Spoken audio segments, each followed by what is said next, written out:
ডিভোর্সের ক্ষমতা নারীকে কেন দেওয়া হয় না জানেন? তাহলে প্রতিদিন একজন জামাই তালাক হবে। পুরুষরা তো সহজে তালাক দেয় না, দেয়? কিন্তু নারীকে যদি ক্ষমতা দেওয়া হতো প্রতিদিন একজন তালাক হইতো।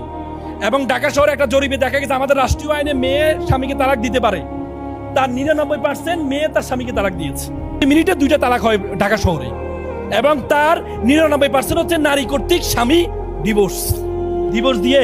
ওই দিন আমার কাছে একজন আপা আসছিলেন, এসে আমাকে বলে আমি স্বামীকে ডিভোর্স দিতে চাই। দিতে চান তো এই কারণ স্বামীর এই সমস্যা আমি তো আর জানি। আমি বললাম, আপা আমি আপনাকে আপনার ডিভোর্সটা আমি করাবো, কিন্তু 1 সপ্তাহ পরে করাবো।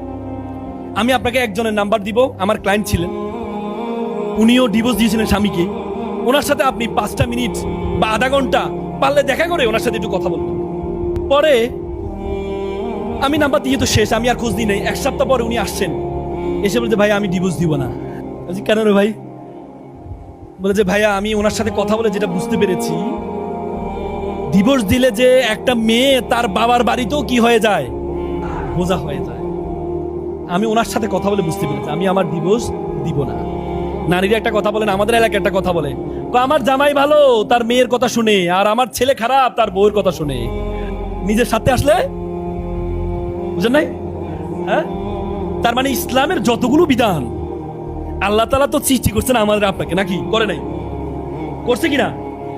তাহলে আল্লাহ যাকে সৃষ্টি করেছে তার মন মগজ চিন্তা ভাবনা কি আল্লাহ জানে না? জানে না? জানে কিনা? এই জন্য নারীকে ডিভোর্সের ক্ষমতা আল্লাহ তাআলা দেয় নাই। ডিভোর্সের ক্ষমতা আল্লাহ তাআলা দেয় নাই। তার মানে আল্লাহর যত বিধান, আমি আপনাদেরকে 1 ঘন্টা না, আমি আপনাদেরকে টানা 3 দিন